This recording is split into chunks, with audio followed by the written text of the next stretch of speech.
Guess what? The Bulldogs are in the grand final. Gus Gould's calling for patience. The NRLW is looking to expand again and up the waz. All that and more on today's episode of the Kennel NRL Podcast. And if you haven't pressed that subscribe button, I want you to go ahead and demolish it as you subscribe to our podcast so you don't miss out on any of our unscripted but witty, stupid humour and all our rugby league content. And my partner in crime is here with me again today, as he is every week. Dibbo, how are you, mate? Well, I don't know if this is witty humour, but another year, another final series without the Bulldogs must be frustrating. I have to pull you up there. The Bulldogs are in a grand final. A grand final. What, in third grade? Yeah, Jersey flag. Probably the next grand. The only grand final you're making all grades for the next 20 years. Look, man, it probably is the case, to be honest. No, I'm just expressing dissatisfaction, another final series without any Bulldogs dramas or euphoria. And, look, even if non-fans of the clubs, when their team makes it, there's something going to happen. And, there's always some drama or some soap opera playing out. Look, to be honest, it is like, it's funny you mentioned that because I was watching the Knights and the Warriors game and I was thinking to myself, how good would it be, if we were in the finals, on a warm Saturday afternoon watching the Doggies play for a spot in the prelim finals. Look, I'm with you. Smelling that charcoal going off. Oh, mate, can you imagine? Man, I was just thinking about how crazy Belmore goes every single time the Bulldogs are anywhere near the finals. I think this side of Sydney, not just Belmore, towards the eastern seaboard, they all feel Canterbury's presence. Their fans go everywhere. Yeah, we're crazy, man. Penrith being out in Mexico, no one really sees their fans. Mexico. Yeah. I think their CEO was on the record complaining that they're 41 Ks away from Homebush. Yeah. So, yeah. Come on, it's down the road, man. Where is Penrith? 41 Ks? I don't know, man. I can get to Wollongong quicker. I know, they say it's mountainous or whatever, but look, there's a lot happening in rugby league. There are some exciting times. There are some dreary times coming up, but it's, I'm really excited for these finals games. But there is some stuff happening around the Bulldogs that I think, we should be discussing today. And, I'm very excited to talk about some of the stuff and not really too sure how to take some other things that have been happening. But just to touch briefly on some of the rumoured signings, Telegraph Sport is reporting that Drew Hutchison, Kurt Mann and Siusua Taukeiaho are confirmed for 2024. Bit of experience there. Sounds like an experienced duo. It is experience, trio, rather. But we're collecting the Infinity Stones of Gus Gould. No, the Infinity Stones of utility players in the NRL. We've got Jamin Salmon, Blake Taaffe, Kurt Mann, Drew Hutchison. I think the utility player's importance has actually grown over the last few years. I mean, because of the HIA and the protocols, you really need that player that can be so versatile that they can slot into the halves, the backs, the forwards, anywhere basically, even in the spine. I know. Gus has probably got heavy criticism for select a lot of utility players, but a few of those guys he's chosen to actually play certain different positions with distinction. To be honest, I've just looked at it even further and further. Like, for example, if you look at the Warriors, Dylan Walker, for example. How good is he? How good is his form been this year? He scored that nice try against the Knights as well, but Dylan Walker could slot you, no joke, in hooking, lock, halves. Easily. Back line. Yeah. 100%. I mean, he was a specialist centre once upon a time. The utilities become even more important. He played 5'8" in Manly quite often when he was back there. And do you that try he scored? Did you see how he bumped Kurt Mann off and then Kurt Mann's head bounced off the upright? And then I thought Dylan Walker was going to run over the upright as well. He just smashed it. There was no one stopping him. He's like, I'm going for that try and I'm not being stopped. I know Gus has copped a lot of heavy criticisms for the amount of utilities, but some of those guys actually play a lot of different positions with distinction. No, look, I wouldn't say with distinction. Like if I was to tell you what position does Kurt Mann play, you wouldn't really be able to say he plays this role, that role. At one stage was starting halves at St George. He can slot you. I think at the Stormy, I think you even had a stint at fullback. Just to show you, he can play in the spine. And but he's 30. He's not as fast as he used to be. Look, he brings a wealth of experience. If anything, I think Kurt Mann could be the McInnes for the Bulldogs. That's what I see. That's what I see. He still will play with distinction. Drew Hutchison, I know he cops a lot of criticism, but mate, I'll tell you now. Look, if one of your halves go down, he'll slide it to the half. He'll be good for him. The Roosters has been used in the centres. And he played 7. He played 7 when they dropped Sam Walker. And he's played at 7 at St. George. People forget Drew Hutchison, I think, back in when he was a lot younger, was named, I think, in the under-20s team of the year at halfback. Yeah, I think I he might remember even that. won player of the year at halfback. Yeah, he was quite distinguished at halfback. He's got a massive boot on him as well. So, and look, to be honest, like Jamin Salmon's another one. He can slot you in the forwards as well. interesting though, he's not being used by Cleary in the top 17 at the moment. He might come in. So I think he adds a lot of utility for sure. And then look, I think just Gus now probably needs to make those 2 or 3 players in their specialist positions, namely probably the props, the middlemen. I think you guys got a complete squad next year that will should be able to bring us up the ladder.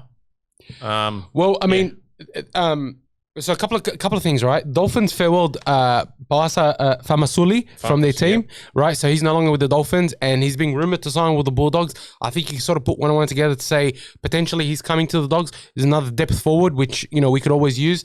But interestingly, and I find this quite astounding, really, that the Tigers are telling Alex Twal that he can negotiate with other clubs, and if he finds one, he can leave. Which, for me, I thought Alex Twal this year was solid without being spectacular. I thought he did very good for them off the bench. He ran hard, maybe not the explosive forward that we need, but a lot of experience. Played more than 100 games. Reminds you of finally scored a try. He reminds me of Aiden Tolman. I mean, he's got your experience. He's not explosive, but I mean, he goes there, he does your tackles, he does your hit-ups, he gains your meters. He doesn't have much errors in his game. He's there literally every week for you, so and it's not a bad thing to have. Phil Gould was spotted having a meeting with Scott Fulton from the recruitment manager from the Tigers, so business could be happening there. You never know. The bottom clubs, they seem to swap players with each other. I'm just starting to think the St. George, Canterbury, and Tigers should triumvirate should just merge, and just they can call them, I don't know. What do they call them? The Canterbury Bankstown Bulldogs. Nah, I think they will call them the Canterbury Illawarra Tigers. Canterbury Illawarra Tigers. Sounds a bit better. The other one that surprised me was that Manly have said to Kepi, Sean Kepi, that he can. He's a good. I thought he's had some good games for Manly over the years. He's still quite young for a prop forward. He's quite big. I think he can serve a good role for us as a backup forward. Yeah, and some games he's put some unreal stats. He has been probably a bit inconsistent this year, but so is all of Manly. I'd say, look, Kepi, it doesn't hurt if he has a start elsewhere. Help him, get motivated, something different, might spark something, maybe a different training regimen. My only fear is that we're building up a team of Max Kings. No disrespect to Max King, but you don't want, 4 Max Kings. You want a Max King. You want like you want your impact players. You need your impact player. You need your barnstorming forward. Like you look at the top teams, the top 4 teams, and you look at what they have. Amongst other things, one of the things that stand out for me is Penrith have the James Fisher-Harris, Brisbane have Payne Haas, Warriors have Adam Fanua-Blake, and then the Storm have Nelson Asafa-Solomona. 4 big-bodied barnstorming forwards that are just, they score tries, they run hard, they're aggressive, quick play the balls. They're the dominant big man. They're the enforcer, and that's what the Dogs don't have. And I'm just wary that no matter what forward we sign, until we get or develop that barnstorming forward, we're just going to be a rung below a real top 8 team. Is it just me? Does it feel like Newcastle's got about 15 or 20 front rowers? I'm sure some NRL clubs can try to coerce those guys on much bigger money. Jake, I think it's Leo Thompson, you got the Saifidis, you just got all those guys. They seem to be well stacked in the front row stocks. Yeah, they are, but I don't think they want to weaken their stocks. They had a good year, I think. They're not going to be able to fit all those guys in the cap. Well, they did. If it doesn't happen this year, it'll be the season after. I'm telling you now, they'll probably lose about 2 or 3. But they got a lot of depth. So they do. They're all big men. Don't forget, they recently got rid of David Klemmer as well. So they've got some. But that's after getting rid of Klemmer. They seem to be well stacked. But that's why I think they want to keep those forwards. I would target maybe 1 or 2 of theirs to bring them over. I mean, one of them is off contract, so it could be that he Gould has something in the pipeline. Another thing I want to mention just quickly was Fox was recently interviewed by a journalist on where he will be in 2024, because reports came out about him potentially leaving the Bulldogs and what he thought about the training regimen and things like that. And look, Fox had some interesting comments. He said he credits Serraldo with being one of the better coaches he's had, considering that he knows what a good coach looks like in Craig Bellamy. Spoke very, very highly of Cameron Serraldo. And he went on to talk about how all the people that are being recruited to the Bulldogs for 2024 are going to buy into what Ciraldo is building at the Bulldogs in terms of discipline, training, and high standard, which is interesting because I think like it implicitly speaks to some of those players that were there at the Bulldogs this year that maybe didn't buy into what Ciraldo was doing and they didn't maybe have the right attitude. Always the first year when things are tough is where you learn the most and get better from the experience. Yeah. You're better off having a tough first year, basically discovering all the don'ts and do's and what not to do and what to do, than having a Cinderella first year and then falling off the wheels and you just can't seem to work out and you got to start all over again. Bit like the Cowboys, you reckon? Cowboys and Sharks? They weren't too bad. Sharks just didn't play their potential. Sharks were just underwhelming. Unfortunately, they made Fitzy look bad. I still reckon Fitzy's a good coach. I just thought they played a really... let themselves down badly. They played an ugly style of... They let their coach down footy, you know? Yeah, they did. But I thought those comments from Fox were really interesting because he was also saying, like, you can't really control what people say or do outside of the walls of the Bulldogs organization, and that they're focused on ensuring that 2024 isn't a repeat of 2023. I'll put the house on it. They're definitely improving. They're definitely going up the ladder. Bro, if we get any worse, there's going to be I don't think so, the blood on the streets of Belmore. From there, then obviously your heads have to blood roll. On the streets of Belmore, honestly. Like from a work role, like I'll tell you now, I'm glad, like, you know, new experiences will happen in that first 6 months, things that I've done wrong and sat there and there's things at work that, you know, I'm glad they went Ori because... Do you mean Ori? Yeah, Ori or whatever, Ori or whatever accent you speak. Right, but I'm just saying I'm glad they went that way because then I've learned what's gone wrong and how to fix it, what not to do next time. And I'll tell you now, I won't make that error ever again. Or when something challenging comes in my way, I know how to handle it. I'll tell you now, these players, they've been through all that. They'll be a lot better for the experience next year. You know, like there's only one way, and it's up. I feel. And I think, look, I'm with you. And one of the biggest reasons why I think the only way is up is because one recruit that I think will make a big difference, and that's Stephen Crichton. And it's not just about his ability. Genuinely, I'm not saying that just because he's a freak, and he is a freak, one of the most athletic players in the game, but something he said, because he was also asked if he regrets signing for the Bulldogs in 2024, and he said he absolutely does not regret signing for the Bulldogs, and he said he's there for the challenge. The money's one thing, but, you know, like, but he's there to bring the winning ways. He also said something else, right? And they asked him about the training regimen of Cameron Ciraldo, and he said Ciraldo was there before the Panthers was successful. He was there as they were rebuilding, and he was there during their success. And he's their longest serving coaching member. He's been through it from the beginning to end. And Crichton asked this question. He said, "Well, okay, if you don't want to work hard, how are you supposed to win? If you don't work hard in training, how are you going to work hard during the game?" This is the attitude that Stephen Crichton's bringing to the Bulldogs. And I think, to be honest, if he can come in there, play fullback, bring that guidance, but bring that energy, that attitude. Blake Taff will bring it as well. Drew Hutchison will bring it as well. Look, I'm going to make a big call. Salmon will bring it. Blake Taff is going to be a surprise packet for the Bulldogs next year.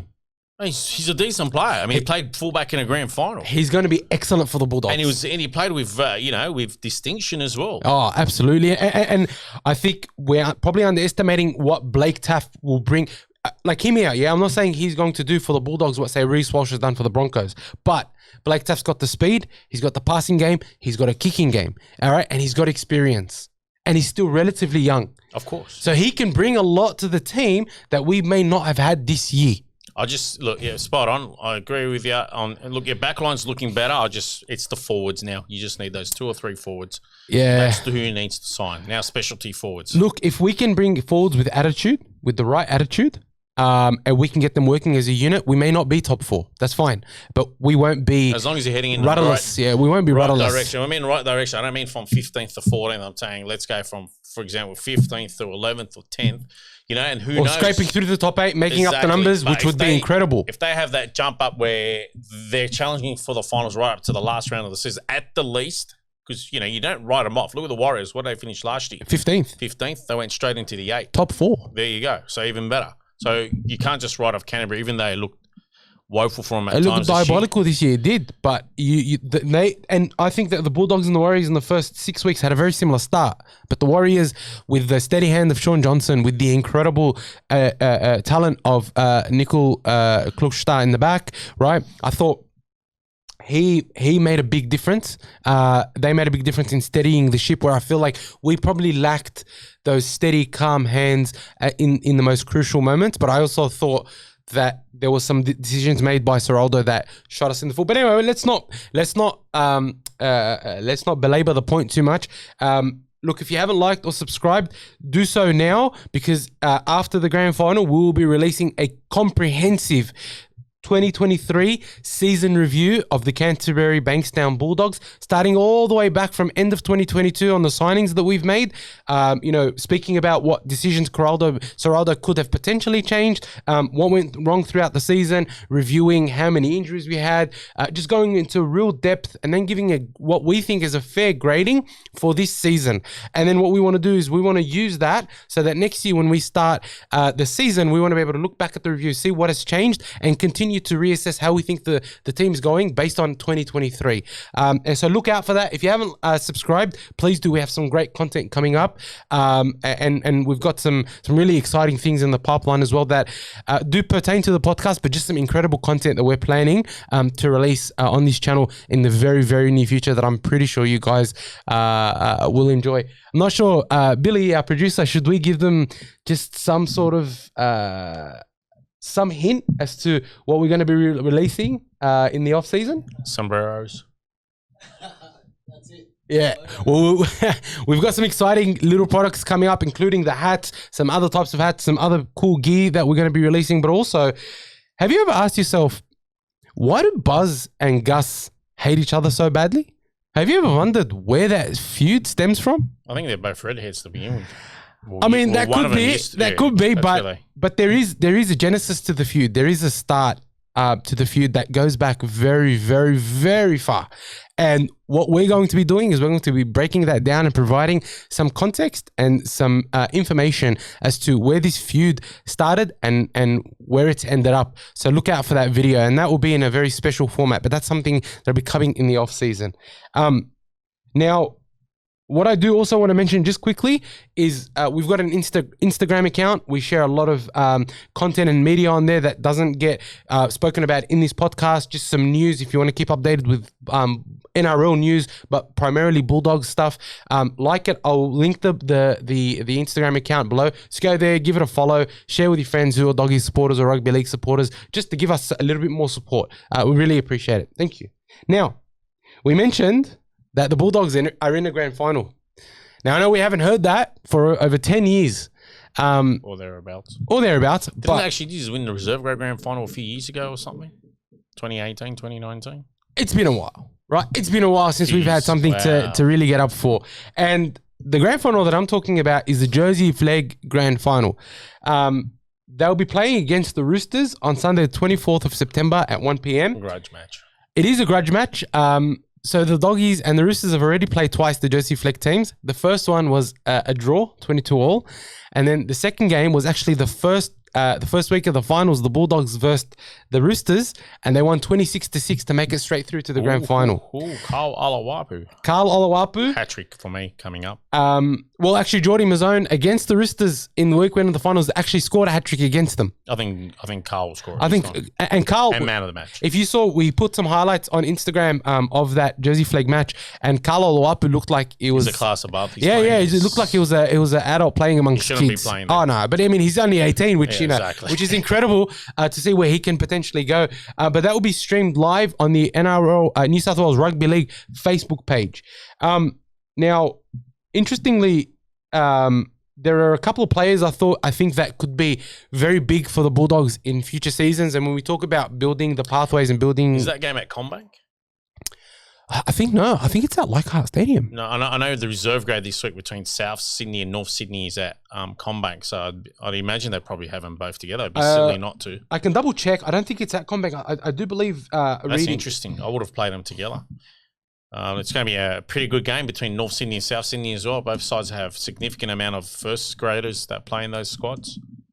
I know the Roosters being knocked out will release a lot of players, probably about half a dozen back to reserve grade. See, and North Sydney's already stacked with first graders as well. Let me just the jersey flag. The game will be. Oh, it is. You're right. It's at Combank Stadium at 1 p.m. It will be streamed live on the New South Wales. I might head down. I mean, I wanted to see that reserve grade. That'd be a great game. There's a lot of first graders on. Oh, it'll be a great game. Yeah, it'll be very, very good to watch. And 3 players that I think would be to watch out for the Bulldogs. Obviously, Carl Olawapu. I think he's going to be a standout. Yep. But then you've got the young fullback Josh Papali'i. He was playing reserve grade. For most he was, and he was excelling in reserve grade. And then when Perham and Alamotti got dropped to the knock-on New South Wales Cup, Josh got dropped down to jersey flag. Just to help him push for the finals and all that. I mean, I'm not sure if that was the intention, but he's played out of his skin, and I think he's definitely one to watch for the future. Yep. And then you've got also Geordie Mazzone, who scored a hat-trick against the Roosters and has been has had his name up in lights for quite a while now in jersey flag. Is Hayward eligible for jersey flag, or is he probably a year too old? No, I think Hayward's a bit too old. But there is if I go back to the first week, that team that played against the Roosters was quite an excellent team.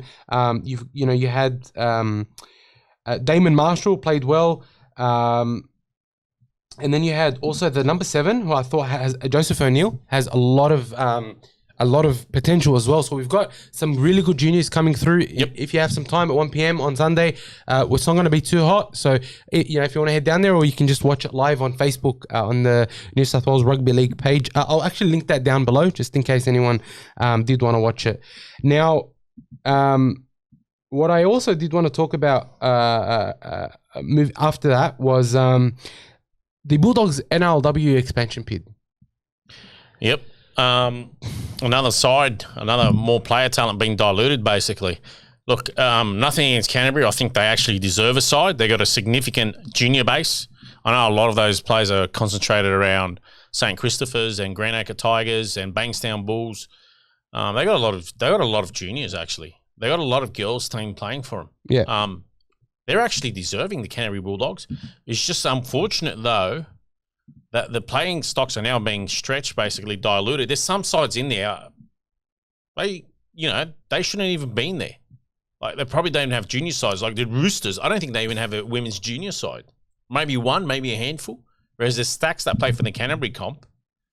Just to give you a few, and diluting it further, I don't think it exactly works. I'll give you an example. So St. George is a foundation side. Yeah, they've been in there for 6 or 7 seasons? 7 seasons, I'd say now. Mm-hmm. Oddly enough, so when the expansion came in, I think you had North Queensland, West Tigers, Cronulla, and I don't know if I've missed anyone else. 3 new sides, for example, right? Oddly enough, St. George, I think this year, and they just missed out on the top 4. I think they only had 3 or 4 players that had played before this season and almost made the finals. They developed down and gave players a chance. That's what you would have expected from teams like the West Tigers and Cronulla and that. Instead, they've literally ripped up the St. George side in half. You have about a half a dozen plus players that ended up at the West Tigers and a half a dozen plus players that ended up at Cronulla. So what was the point of that? It's just diluted the playing market. Just diluted. And what did they do in terms of developing their own? Next to nothing. They didn't bring anyone in. It was St. George that was giving all these young girls a chance. And they played, I think they lost 2 games by a single point. They had won those, they'd make the top 4. So are you saying that the NRL is not... They got the talent. They're probably just expanding a bit too fast. There's some sides in there that shouldn't be in there now. There's other sides that have more merit to be in the comp before others. And Canterbury's definitely one of them. You definitely need a second Brisbane side because there is a lot of girls up there, and I've seen it with my own eyes, that play weekend footy, and they're more deserving. Like, for example, say if you got a second Brisbane side, it'd probably have to be Redcliffe because it has to be NRL affiliated. I would have otherwise said maybe... put in a Burleigh Bears side, but they got the Gold Coast Titans for that. Yeah, that's right. I would have said Brisbane East, who won the grand final on the weekend in the Queensland Cup. But it's got to be NRL affiliated, so you'd probably have to go to the Redcliffe Dolphins. Which isn't a bad option. Not a bad option. I don't know if North Queensland was warranted to have a side yet. I don't think the Roosters are warranted, but although they're a foundation side, I don't think they got next to no one in the area that plays footy, basically. Yeah, it's interesting how they chose which teams, but it also depends on. It just goes to show if you're a heavy hitter, you get your ways with the NRL basically. But I think it also, I don't think the Panthers don't even have a side, and they probably have they might have probably the biggest women junior comp out there. Yeah, I think you might be right. And the West Tigers, it took them till this year, which I found odd. What do you think the players, the NRLW players, think of continued expansion? Look, off the camera, I know a lot of them for a fact are not happy it's being diluted. You know, it's causing a lot of movement. There's a lot of girls that are settled where they are, probably with their jobs and everything. So a new side comes in, and it's just they're putting a tough decision. But it also, I don't know, it just dilutes the quality, I guess. You know, some teams might become lopsided.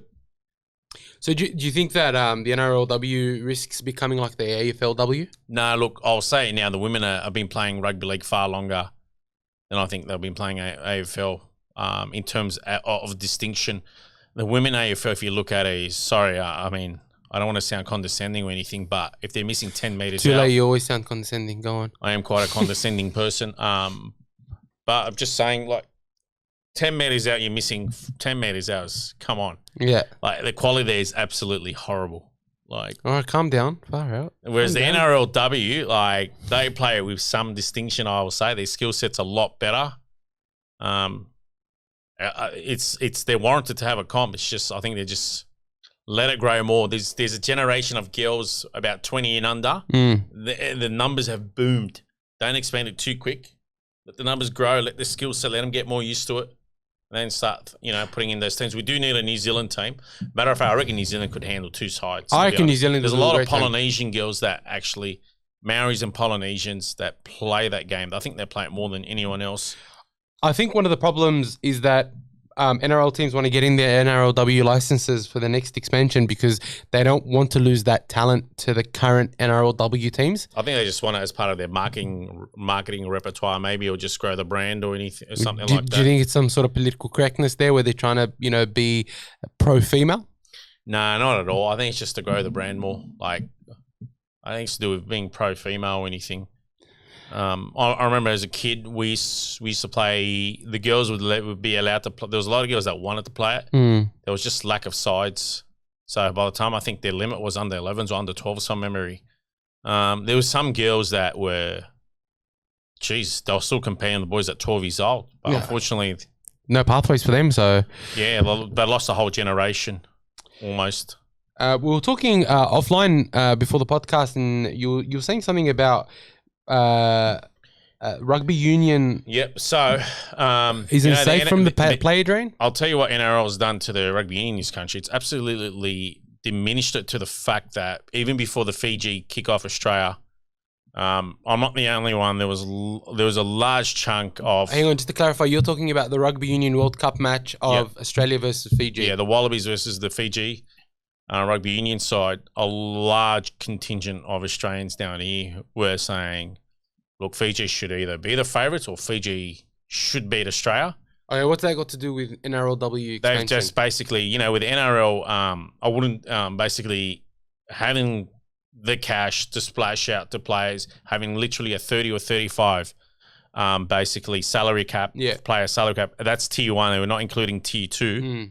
And offering pathways as well on that. A lot of these guys that come out of the GPS schools are actually choosing league over union. That was almost unheard of 20, 30 years ago. Yeah. Well, it was the other way around, really. Yeah. Like, literally, you're right. Like, a lot of guys that excelled at rugby league would go to union in the juniors or after, but now GPS, the GPS prestige schools. Yeah. A lot of those guys aren't even... They've done their schooling in that, and they're just choosing rugby league straight away because they're being offered straight away $200,000 contracts. So what's this fee then that NRL keeps talking about Rugby Union offering players ridiculous amounts of money? The only players they'll be able to offer a ridiculous amount of money is probably the top 10. What's ridiculous for them? 1.6. Yeah, like NRL now is all of a sudden offering 1.3, 1.4, and that's, you can probably get that, in one or two players in every side now. Roughly, you're probably getting half a dozen players, like hitting over. You're probably going to get a dozen plus players on $500,000 each. On each side. If you do your maths, that's almost 200 players. Yeah, whereas Union, you're looking at what 15, 20 players on that really top coin. There's a large amount that are going to be on the minimum 150 or 180 or let's say 200. And then we're talking hundreds of players. In Union, I mean, how many players are getting in Rugby Union across the whole board? 60, 30. And I mean, Union overall though is a dying game in terms of crowds, in terms of. No, I wouldn't say it's a dying. It's only a dying game in this country. I actually love rugby. Sorry, I meant in Australia. Yeah, sorry, I should say in Australia. Yeah, in Australia. That's what you meant. Okay, yep. Yeah, but even if you look at. You watch it in Europe and you absolutely love it. Well, it's interesting, right? Over the last 10 to 15 years, it seems like Europe's become more rugby union focused. The money's there. The money is diminishing here. So if you look at Europe, like you're seeing Polynesian players are playing for Romania. Yeah. What the hell was going on there? Like you're saying, for Georgia. Yeah, I saw Ireland. Yeah. Ireland, Snowflake Island has Polynesian players. Wales probably had Polynesian players before. I remember Toby Faletau. He might still be playing. He's of Tongan descent. Pretty sure Wales had Polynesian players before even England did. Now, even Scotland's got Polynesian players. It's interesting, though. I think it's interesting. And look, it's good for rugby union, but it's like I always go back and say what the Wallabies did by bringing Eddie Jones back is what the Tigers did by bringing Tim Sheens back. Hey, look, I'll tell you They're trying to relive past glory. Like you get South American sides. Uruguay's approved, out of sight. Excellent. Improved. You got Chile now there. Brazil almost made the World Cup. You got Georgia with distinction. Argentina's been great for a long time. Romania disappointed me this World Cup. They should not. We're not talking about rugby anymore. So yeah. But they're club. But anyway, point is, right? Rugby union is shit. Rugby league is good. That's sort of the takeaway. I was just pointing out what rugby league, and I know the Supremos in this country will be smiling from ear to ear at that. And I think, you know what? The next thing they could probably do is try to entice some of that overseas talent. Will it into New Zealand rugby? Stop tapping the table, brother. Stop it. Will New Zealand rugby union be affected next? Well, if actually I was going to mention that. So if you look at the crowds and the TV numbers that they're getting, second New Zealand rugby league side, and I think it will start eating into it. Well, actually, what was interesting for me is I thought that with the success the Warriors are having, they should have. You're tapping the table. Leave me alone.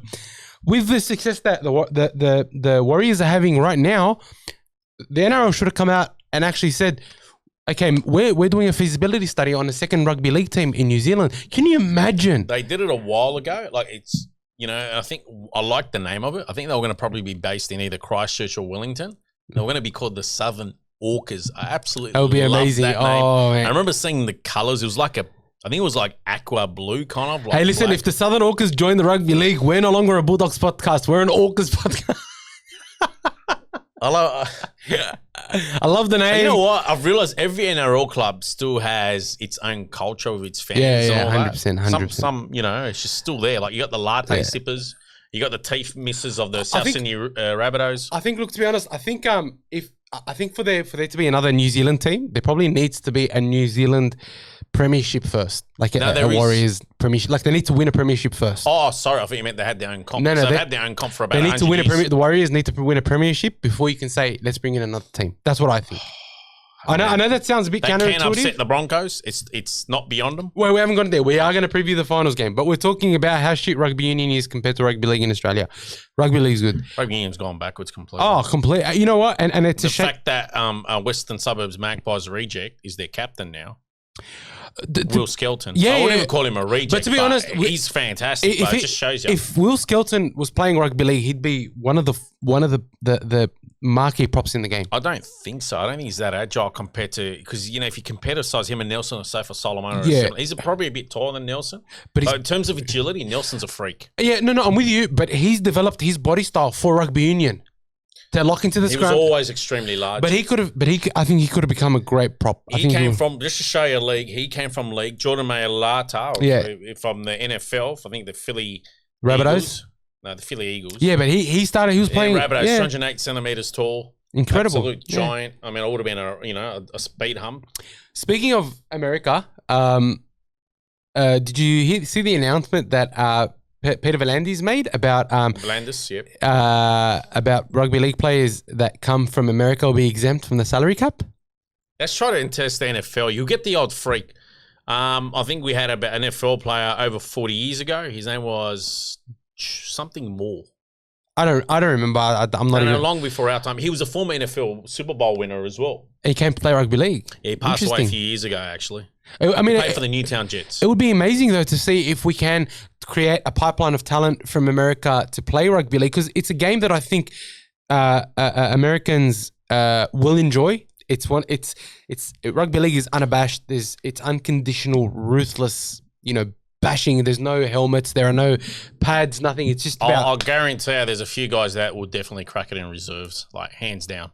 There's some athletes there, namely the African Americans, absolute freaks. Look, there is some that will probably, if you remember the Irish winger Brian Carney, yep. If they have his work ethic and they spend a season or two here playing reserves, they will crack first grade. And the thing is, 350 million. You can't tell me there isn't at least half a dozen that would make NRL if they put their head to it. Mate, there's more than half a dozen. I think. I'm just being, if we can modest. build a good pipeline. And look, there's even like in Canada, there's some teams up there, and we had the Toronto Wolfpack. We have the Toronto Wolfpack, which could have been a massive pipeline of talent. I was actually subscribed to their channel and watch their games, and then COVID hit, and unfortunately, it was disappointing. That scuttled it. I was from Lamport Stadium. That's how much I was into it. So, but I'm excited to see how serious they are about funneling some of that talent from America. I think it could be... I reckon they should capitalise, because a lot of these guys that they miss out on $1 million of contracts in NFL. I mean, hey, $250,000 down under ain't going to hurt. And Americans love Australia. And $250,000, you're still making six figures. Yeah, you're not going to probably make that in the USA working a shift job or whatever profession. And I mean, if you come here and you perform well and you're not part of a salary cap, you could potentially make $1 million plus. You're setting yourself up for life. You are. But look, I think the move for Canterbury to apply for an NRLW license. I just want to point out another thing from that game on the weekend. No, we're going to talk about the game. But Suliasi Vunivalu. We're going to talk about that. He played yeah. Sorry. He was in the Wallaby side, but Semi Radradra, the destroyer, was playing for Fiji. How good is he, though? How good is he? Freak. Unbelievable. Probably the biggest loss we've had in talent. Since Sonny Bill came back, but probably the biggest loss that hasn't come back in, I'd say, the last 15 years, I'd say. Yeah? Yeah, like... I think he'll come back eventually. Oh, no, he's just absolutely destroying it in Europe. It was unfortunate what happened against Wales. Yeah. He should have won. I agree. Knowing that Semi's a freak, but then, look, they've atoned, and I think they'll make the quarters. They'll take Australia's spot in the quarters. Yeah, Australia won't make it. Australia has to beat Wales somehow, and it's not going to happen. No, I don't think. They'll be very lucky to win. Anyway, overall, I think it's a good thing that the Bulldogs are applying for an NRLW license. It's not guaranteed, and it's not going to be soon. But I think that they got the junior base. Matter of fact, a lot of their juniors play at other clubs. Yeah, and they're investing a lot of money and a lot of effort to build up the. They deserve a side. There's sides in there that don't deserve a side. I agreed, and I'd love to see it. I'd love to see it.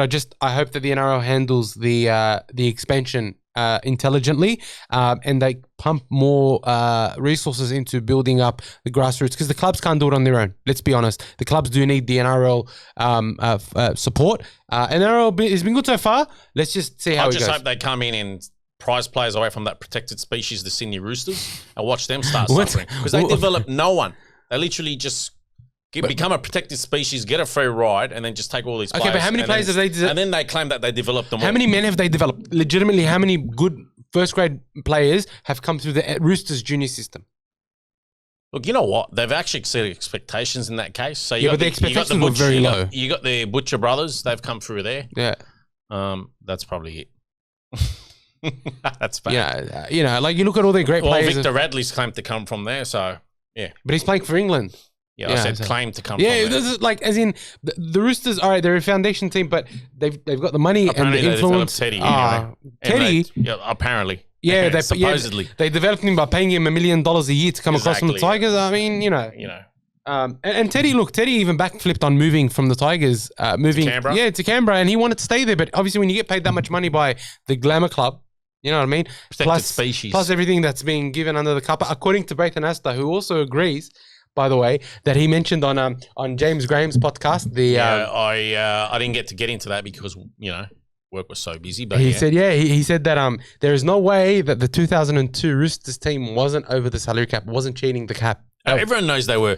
Do you remember how many articles kept going out about brown paper bags? Oh, and they still do. They've managed Players to spit have out gone off the record saying they received brown paper bags. Someone I know that played for the Roosters, from his own mouth, and no, I'm not going to shoot the messenger, told me that he received a brown paper bag with money in there. Was it a big brown paper bag or a small one?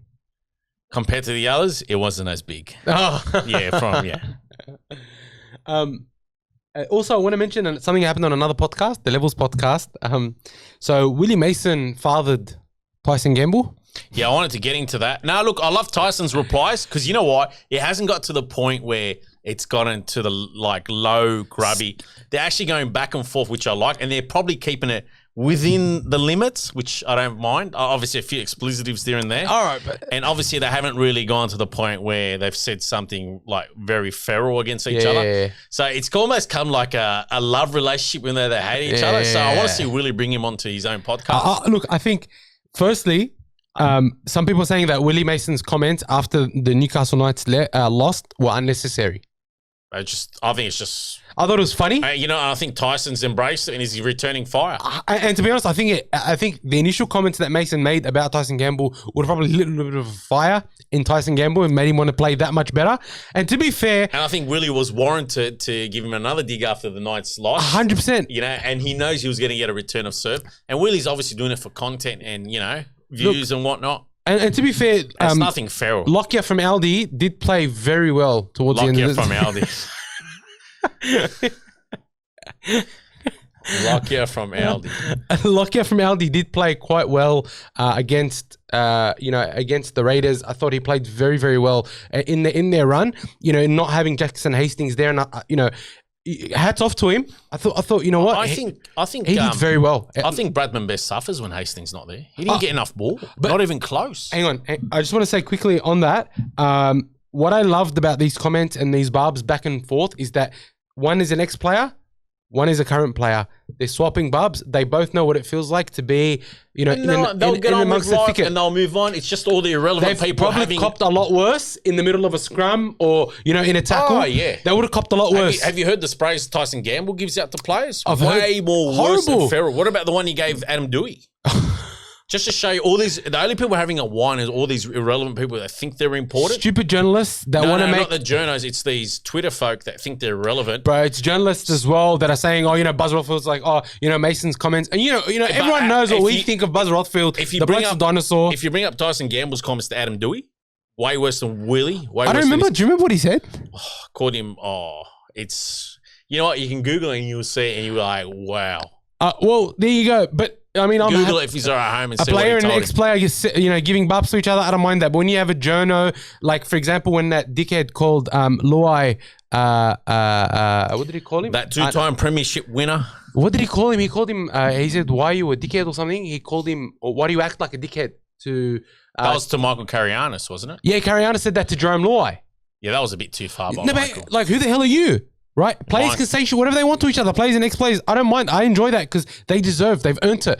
But this idiot to come here and say it to Luai, who's won 2 premierships in a row, honestly, on the path to 3rd, who the hell are you? I think that was out of character by Michael. Everyone's known Michael to be really decent of a journo. Probably the most decent journo out there. Nah, there aren't that many decent journos out there. I'll tell you now, Michael's just out of character. Anyway, enough about that. I do want to talk about the games on the weekend. Storm versus Roosters. What did you think of the games? Roosters should have come away with that one, but obviously for the last 25 years, the NRL has been propping up the Storm, and it was on evidence once again. There was some. Honestly, if Ashley Klein tried to be a ref in any other professional code, he wouldn't be he would have long ago not been a professional ref.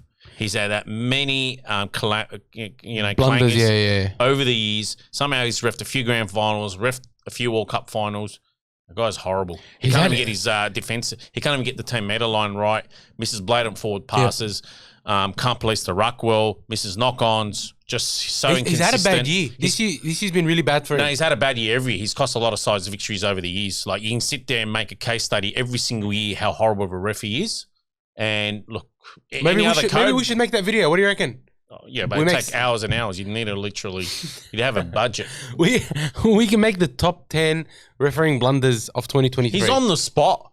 He was on the spot. He apologizes to the players on the field. What's an apology going to do? You literally make a blunder almost every single week of that size. And the worst part was that they went on to they went on to score after that. I thought that was the worst part. No, the even worse was after that blunder, he gave him an innocuous penalty. For what? He gave him another. What was that even penalty for? Everyone was questioning, what's that penalty for? Just show you how horrible he is. And then, it just and he missed. How many head highs did he miss? Honestly, Melbourne's one of those sides. Year in, year out, they get way more favourable calls than anyone else. And literally, people will just say way more favourable calls than anybody. Than the Rabbitohs. Let me be clear. No one has gotten more favourable call this year than the Rabbitohs. No, hang on a sec. But I'm just saying, for 25 years, Melbourne's been propped up. Oh, okay, fine. South was cellar dwellers for how long? Yeah, it's only when Russell Crowe came in the picture. Yeah, but still, this year, I've never seen a team get as many influential star players. There hasn't been a single team in the NRL that has copped as many favourable calls in 1 year as the Rabbitohs have this year. And still missed 8. And still miss. I thought the Storm... Well, think about it. The Roosters, the NRL was like Roosters, Souths. They both got so many favourable calls. Who are we going to choose? Roosters. Why would you say? I thought that the Storm were not convincing winners at all. Well, the guy that Warbrick caught the ball off, you would have given that guy middens and he still wouldn't have caught that. But that was a good try by Warbrick. He didn't have a great game, but that last minute try was great. To be honest, I thought Cameron Munster blew it by kicking and not going for the drop goal. But it came off, luckily for Munster. He's still going to be, whoever was going to play, apparently still going to get towed up by 50 points. I thought the Roosters would have done a better job against, I think the Roosters would have done a better job. I think Melbourne, because Roosters have been literally towed up by Penrith for the last 4 or 5 years, easy. Yeah, well, the last Storm, the Storm versus the Panthers beat them like 48-0 or something like that. Yeah, that was once in a while. But I think the Storm will give a better account, better than the Roosters anyway. I mean, I think if Jerome Hughes is in, Jerome. Penrith's still winning that game. I can't Penrith see will win. Penrith will win, but I think that the Melbourne Storm can still cause some damage. But Cleary was at hospital. Cleary was in hospital. hospital. Nothing serious. I think some smoke and mirrors there. Media making sort of mountain of a molehill. You wouldn't let them. The guy's going to play with a broken hand. Think of it this way. Yeah, you won't let that get out to the media. Luai's going to play. You know what I mean? Luai's going to be playing, hopefully. So I think Panthers will easily make their 4th grand final in a row. Yeah. Easily. It's the other one. Warriors can upset the Broncos. So. Oh, hang on a sec. How much are you tipping Penrith by? I'm going to say Penrith by 18. Yeah, that's a good shout. I was going to say by 26. Somehow Melbourne will just put in a disaster. I think it'll be like by 18. I don't think it'll be... I can't see Munster and Bellamy pulling off this one this year, so I'm going to go Penrith by 26. I think Penrith will win. I just don't see... It's not Queensland. No, you're right, and I think because it's being played in New South Wales, it's definitely going to favour the Panthers. It's relatively familiar ground. But I want to mention I shared a great meme on Facebook about the refereeing blunder. I shared it on Facebook and Insta. I'll put the links below. Go and have a look at it. Tell me what you think. It's quite funny, and we had some great reactions to the meme. So if you do get some time, just check it out on our Facebook or our Instagram page. Now, up the Waz, I have to say, up the Warriors. I'm going all in on the Warriors to upset the Broncos. I think the Warriors can do it. They definitely can, but I just think Brisbane at home. They've played 22 Friday night games this year at Suncorp, roughly. I think they played 27. Well, there you go, even more plus accurate the 2 stats. Finals. Look, I think what an excellent performance by the Warriors. A complete performance from minute 1 to minute 80. They were like 16-0 within the first 20 minutes. Yep. Knights did well to hang on, and then got blown off at the end. Look, the Warriors play the ball was so quick. Physicality was incredible. Their work rate was just out of this world. Tohu Harris, Sean Johnson, Adam Fanua, Blake, Wade Egan. Charles Nicoll-Klokstad, they just all performed. Oh, everywhere. Even they Rocco were on Berry. song. Rocco Berry's defense. Defended well against Bradman Best. He shut Bradman Best down. Yeah, I was disappointed with Bradman Best's performance. I just, didn't think he got I think one thing that stood out for me was how well Montoya defended against Young, and then Ponga coming around. Montoya and Pompey on that side have played well the whole year. Montoya, ever since he left Canterbury and upgraded to the Warriors, has gone to another level. He's been so good. He was a Nissan Bluebird 1982 model, and now he's gone over and he's like a Integra now. He's actually improved somewhat. He's definitely, maybe, I'd say Toyota Supra maybe. No, that's too much, man. You reckon? All right, we'll leave it as an Integra 1992 model. And Sean Johnson wasn't at 100%. Like they were saying in the press conference, Andrew Epstein was saying that even the day before, they weren't 100% sure if Sean Johnson was going to play or not. Makes a massive difference. But they're a different team. On the right-hand side. And you know what's interesting? Matt Thompson, or whatever the heck his name is, the commentator on Channel 9. I think he improves every game, Matt Thompson, mind you. As a commentator, maybe, but it was interesting. He made a comment. He said, "Is this the same team from last week?" And cool as you are, Billy Slater was like, "No, they've got Sean Johnson this week." Clearly, and that sort of sums up the difference. And if I'm to be honest with you, I think the Broncos are playing great footy and they'll be tough to beat. Here's why I think the Warriors could upset them. Nothing to lose.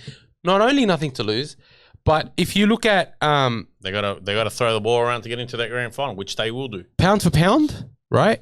The forwards, you could say, are evenly matched. Don't forget Wade Egan, mate. He's played out. I was going to say, I think Wade Egan has outplayed Billy Walters this year, even though Billy Walters has been excellent. He's played out. Even though Walters has been really good this year, Egan's a much better defender and a much better ball player. I think his passing game is incredible. Like to Sean Johnson, he's just really, really good. Where I think it will be won is the centre defence. And I think that is what it's going to come down to. Is the defense and the centers. I'll tell you why. You didn't need Cora and Tohu Harris to have a blockbuster once again. No, I'll tell you why. It's going to come down to Rocco Berry and Adam Pompey. You mean on the fringes? On the fringes and only on the fringes, because I think that in the centers, they're evenly matched. Adam Fanua-Blake to Payne Haas. You've got, Flegler for who's the other forward? Joe Stavanga? No, he doesn't start. No, he doesn't start. I've forgotten his name anyway. So the forwards are evenly matched, and you've got Tohu Harris up against Paddy Carrigan. I think they're fairly evenly matched. Yep. You've got Charles Klokstad and Reece Walsh. Yep. Right? Yep. Very different players, right? Sean Johnson, Adam Reynolds, I think, same sort of time in their career, both coming twilight, both using their experience to guide their team around. I think they're sort of similar. Here's where I think it matters. Reece Walsh's speed to get around the outside of the centre and then pass out to Selwyn Cobbo on that side with Adam Pompey and Montoya. But don't forget Klukstad's tenacity and competitiveness and will to never give up, and he's always in the game. 100%. But I'm saying that if Pompey and Montoya can defend on that left defensive edge of the Warriors and shut out the speed of Walsh to get a pass out to either Herbie or Selwyn Cobbo, I think that's where the Broncos get shut down. Because if you shut down that X factor of Reece Walsh, game's up in the air. So. It's very hard for them. I know Adam Reynolds can pull a rabbit out of the hat, but sorry, I had to do. I swear it wasn't planned. You just lost 35 South Sydney rabbit. It wasn't planned. It wasn't planned, but I had to do it. 35 followers just unsubscribe. I think that you could. That's where I think the Warriors can shut the Broncos attack down, and then if they can if the Warriors continue that slick passing, you can see. I think you could probably get Watene Zelezniak scoring a couple of tries on that edge. That's what I think can happen. Finishes amazingly. Yeah, and that's why I think when everything's said and done, as long as the Warriors bring their A game, there is no clear winner for me in this game. It is the Warriors are a great chance. Having said that, I'm expecting the Broncos to get up only because it's in Suncorp. Oh yeah, I'm going to go Broncos 26, Warriors 14. I'm going to go Broncos 28, Warriors 22. Wow. I want to say it's going to be. Honestly, I like to see Penrith and Broncos clash in that grand final. Even though Panthers deservedly should be the favourites, and Broncos did beat them in Penrith at the start of the year, but that's when one side's got 3 grand finals in a row. I'd like to see Warriors still have a second crack at Penrith, but I mean because they had no Sean Johnson the first time. I just think what you think. They're at home. I think that's the only thing. At home. Yeah. I'd love for the Warriors to get home. I mean, look, if the Warriors win, this will be it'll be pandemonium in New Zealand, and the amount it will do for rugby league in New Zealand, especially right now, it will be unbelievable. My heart's with the Warriors. My mind is saying I can't call it. It's going to be very even. You got Warriors fans already buying grand final tickets for $400 each. Look, man, they've got faith. They've got faith. I think they're the new St. George fans or the new Parramatta fans to buy grand final tickets. Except everybody actually likes the Warriors, unlike the Eels and the Dragons. Exactly. So, and everyone's happy that they're in the finals, whereas with the Parramatta Eels, people are happy they're not in the finals, which is, they're hardly ever in the finals to begin with. Which is great for rugby league because and the Dragons are never in the finals. No one wants to see. No one wants to see the Eels do well. But look, I'm all in on the Warriors. I think that man of the match for me in this game is going to be Adam Fanua-Blake. Warriors on a losing side, on a winning side. But you said the Broncos will get up 28-22. If the Broncos win, it'll be 28-22, but I think the Warriors are going to win 30-20. Right. Or how about this? The Warriors are going to win in Golden Point. Yeah, for me, my man of the match will be Reece Walsh and a 28-6-14 victory to the Broncos. Honestly, I think that's not a bad shout at all. I think that's... Bloody kid knows how to play really good every week now. He's building up. He's against his former side. And that's right. But also, can you imagine what Reece Walsh is going to be like when he's 25, 26 with all these years experience under his belt? He's going to be unstoppable. Probably wearing more mascara to begin with. He doesn't wear mascara, bro. He just did his eyebrows. I thought it was just another Ma'anonu. Oh, whoops. Nah, bro. He's just a handsome fella. Don't hate, bro, just because he's handsome. I'm just saying handsome. Ma'anonu used to use mascara, so I just Come thought on, Reece Walsh bro. looked like he was He's doing the just same handsome. He's a girl in a guy's body. And look, with that, I think we've come to the end of the podcast. This has been a great podcast. Had a great yarn. I think these two preliminary finals games are going to be a little bit. One of them is going to be a mismatch. One of them is going to be an absolute belter. I look forward to seeing a Panthers Warriors grand final. That's not a bad shout. Yeah. And as we say, please, if you haven't subscribed yet, I want you to absolutely destroy the screen by pressing the subscribe button. Leave a comment, like the video, share it, like our Instagram page, like our Facebook page, like all the likings and all the social medias. We've got heaps of content coming up. Look out for that. Thank you so much if you've joined us on this journey so far. We look forward to bringing you so much more content and just enjoying the footy. And if your team's not in the finals, enjoy the finals anyway. You better be supporting the Warriors if you're a neutral. If your team isn't in the finals, I hope your team plays well. Thank you so much. Any last words, Dibbo? Up the bars. Do you mean the Pars? Or the bars, the Broncos, or the bras? Up the wires, nah. All right. Thank you so much, guys. Have a great day. Have a great weekend. Enjoy the finals. And we'll see you next week. Thank you.